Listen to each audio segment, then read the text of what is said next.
没看课本啊，咱遮另外讲过啊吼，另外讲过啊。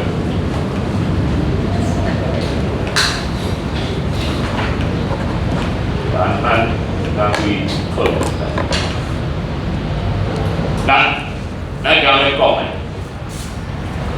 潮汐波浪跟洋流，上尾这个洋流是重点，因为潮汐咱之前讲过，潮汐咱之前讲过，迄个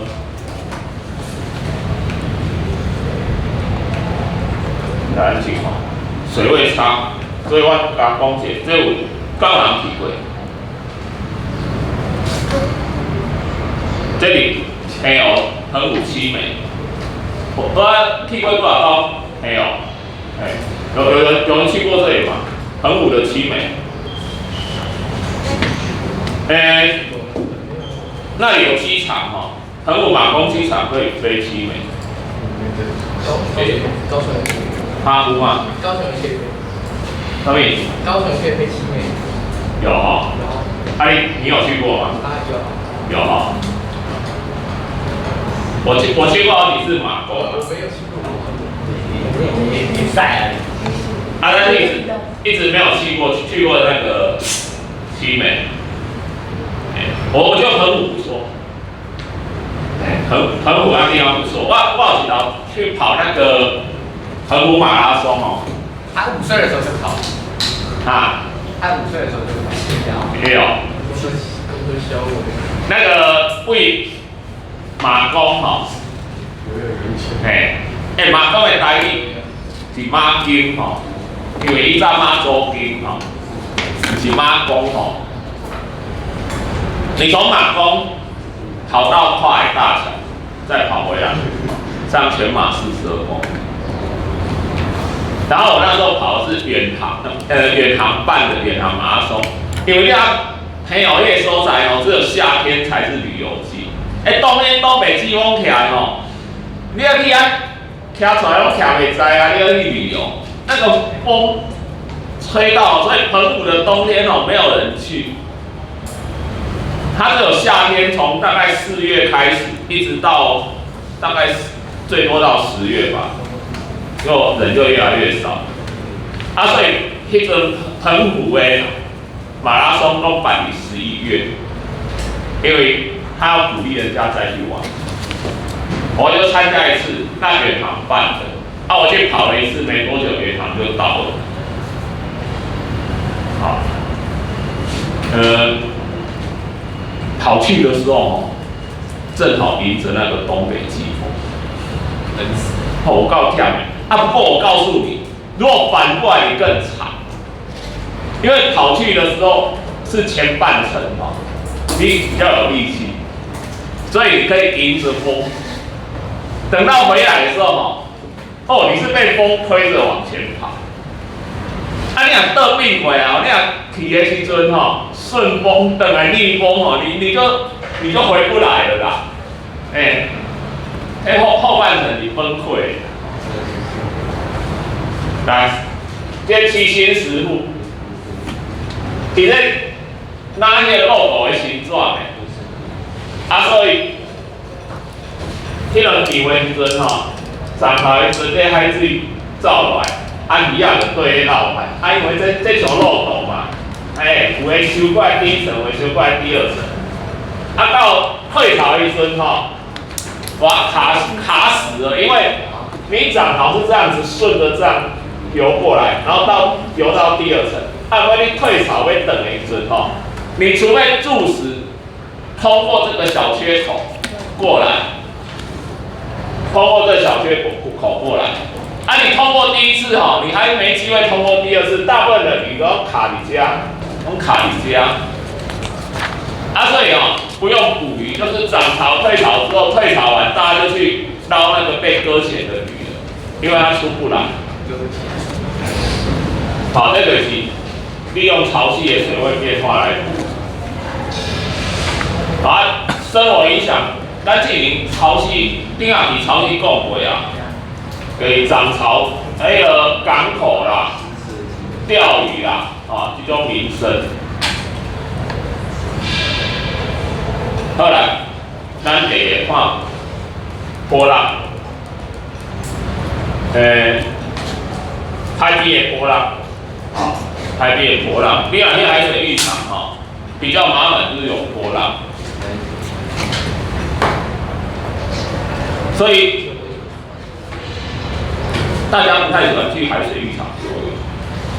啊，像我们以前去比田赛项的时候，我们第一场比赛，我拢会去报那个台东活水湖，因为在南部一带哈，南部东部一带，你的游泳哈，大概只有台东的活水湖是人工，啊，无你拢是伫迄个海水，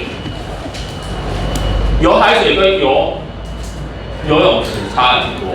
第一个海水是广阔的，你会迷失方向感。它东北湖也是广阔，海水更给这些波浪，海水又给波浪，波浪也造成阻力。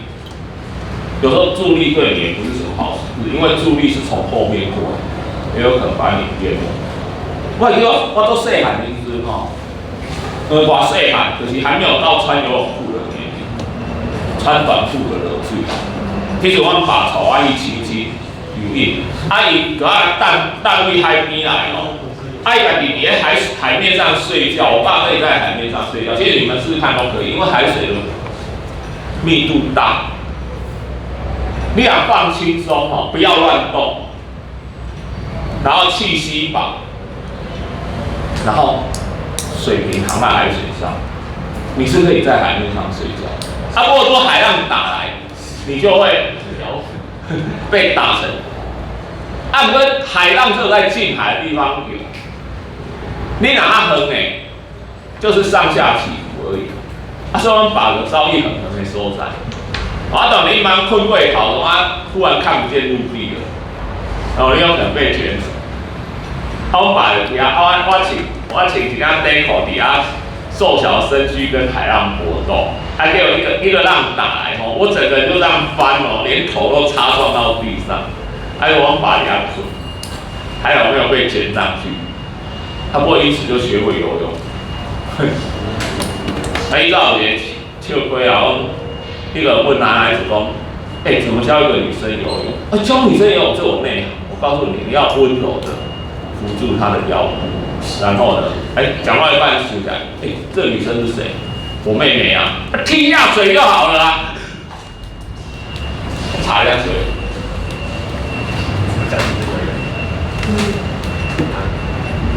我一扎一科龟，我以前那个刚过来教书的时候，我一科龟救生员执照。第一科救生员执照基本资格以上，你也当连续任何姿势不限，连续游600公尺。你就可以报名，你给他报名。你连续游600公尺，你一定爱给他换气呀。你闭气想跟再怎么厉害，你也游不到50公尺吧？你不2年以后，你高中有会好好的上游泳课哦。游泳课有当时老师会期末考试吼，会考你游25公尺。小那老师也可以游25公尺，因为真正袂晓换气的你一口气闭着拼命滑，可以挣扎到25公尺，有可能。那50公尺那个游泳长标准值的长的，你就不可能了。600公尺你一定爱让换气。你可以让你报名训练，报名受训要受训大概2个月，你要学会 CPR 急救这些基本的，然后你要会学会救生姿势，周围救生姿势刚那个蝶氧蛙式我讲，那游泳的姿势，游泳比赛姿势也是仰式蛙式自由式嘛，救生姿势救生姿势有仰式，但它的仰式不是手去划，因为他的仰式是要拖着人回来，所以救生员的仰式，他是拖人你就不能打水，所以你等于是蛙式反过来。但是手不用滑。拖人有两种，一个是侧泳，侧泳就是脚像剪刀一样，然后这手滑，这手要拖人。侧泳跟一讲师就把人拖回来，要到人家溺水的地方，你用的是抬头蛙跟抬头自由式。你得让这一换气，因为那个人溺在那边的，你想头下去换气哈，你再抬起来，如果是茫茫大海，你就他沉下去了，你就不知道他刚最后沉下去是哪里，所以你要盯着他落水那一点，你要用抬头蛙。抬头蛙就是不能埋下去的，抬头蛙还好，抬头自由式才困难。你游自由式，但是你跟抬头蛙一样，你的把手头要抬起来，盯着前面，一样用自由式游到那个边。这4种姿势都要会，然后再考潜泳，潜泳25公尺，潜泳那不能换气啊，你又没有那个。你潜水下去啊，你不要换气，要有氧气管啊，氧气筒，所以你一定要闭气潜泳25公尺。其实潜泳比在水面上还要快，因为它没有水花带来的阻力。你受训要去克服，你有救生员执照。只是下潜就会头会痛。水压没啦，1公尺多都不行。依照阮市立游泳池有3公尺的，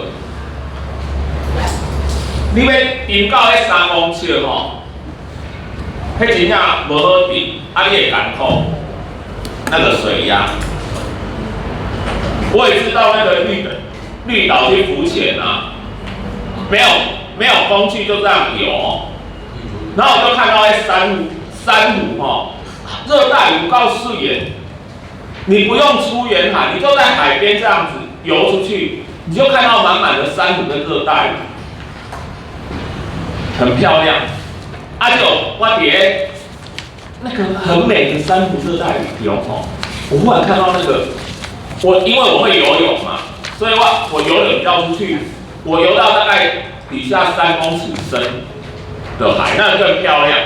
然后我就看到那个海底隐约有一样奇怪的东西，然后我就奋力的游到那大概3公尺深的底下，去把那个东西捞上来。你要拿火流上，算大鸡的。我来讲啊，我捞到一张100块的钞票。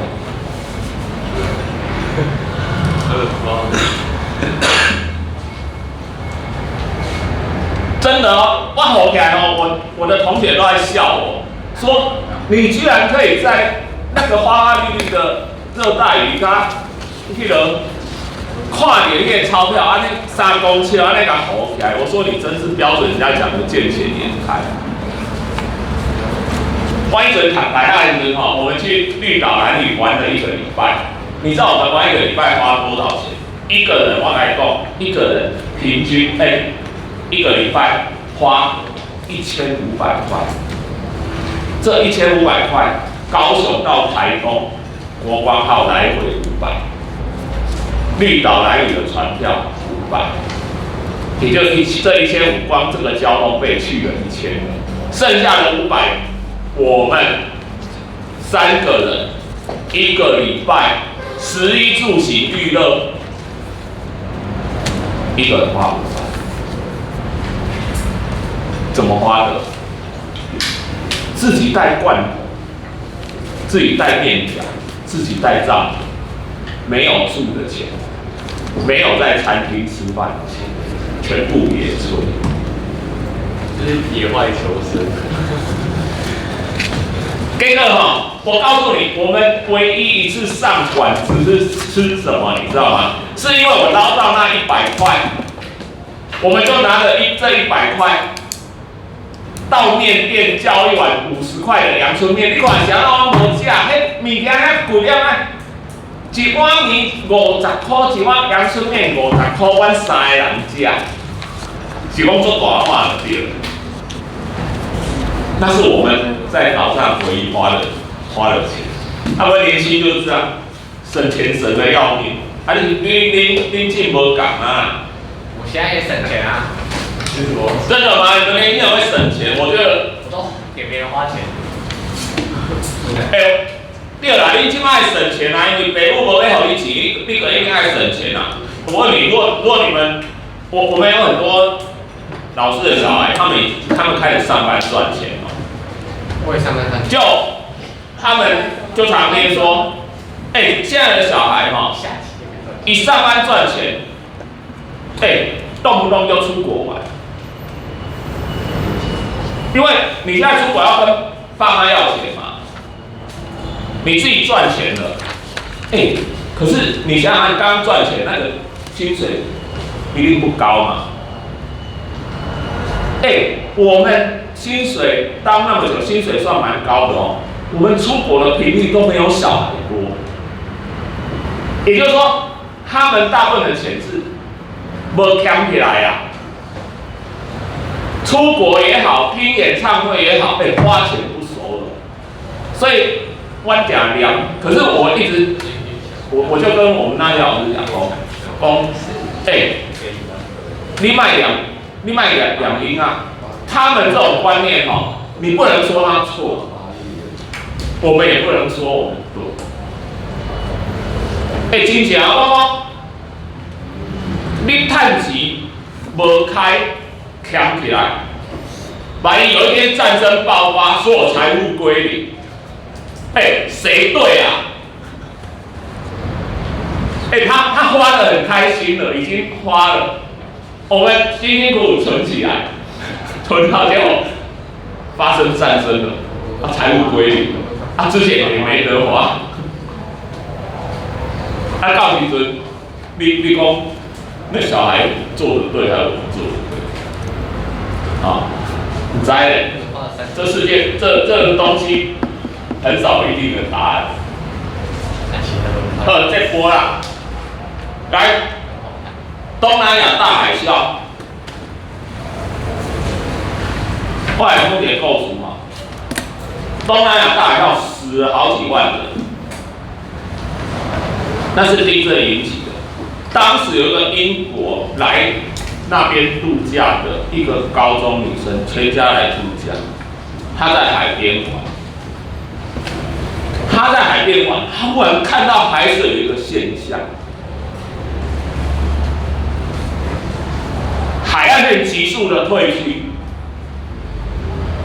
很怪的现象，他就想到他是高中生，他做了一个研究，学校要他做的作业，叫他收集资料。他知道他在资料他没有看过，以前资料来看就说，这个物件就是海啸的前兆。所以你个困的我有人家讲有人家。老师上课要困是考无好减几分啊？有当时会影响你或是全家的生命。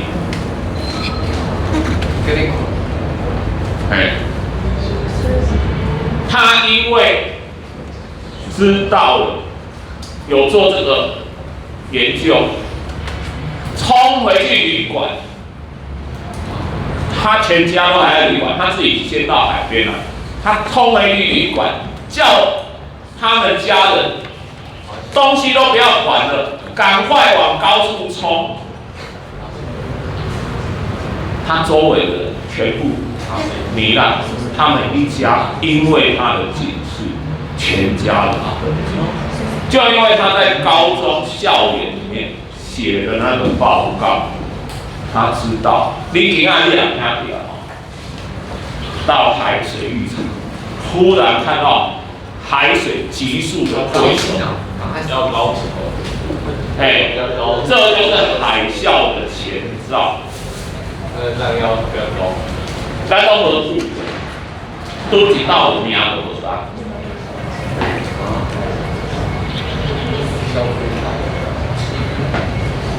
你看前后对照，南亚大海啸，发生前、发生后，10几公尺的浪卷过来，你在旅馆房里都完蛋。没有，不是在海边哦，在海边的景观旅馆，最贵的啦，迄房价上贵的啦，死上紧。好来，这今仔咱的重点，咱这黑潮，来，我问你一个问题哦，黑潮的海水，来咱表决两个问题哈。黑潮的海水是比较干净的海水，还是比较脏的海水？来投票，来你去乱猜啊！都要投票。你觉得黑潮的海水是比较脏的海水的举手。1、2、3，定了决定了。1、2、3，我们要看民主能不能得到真理啊！放下。你觉得是比较干净的海水？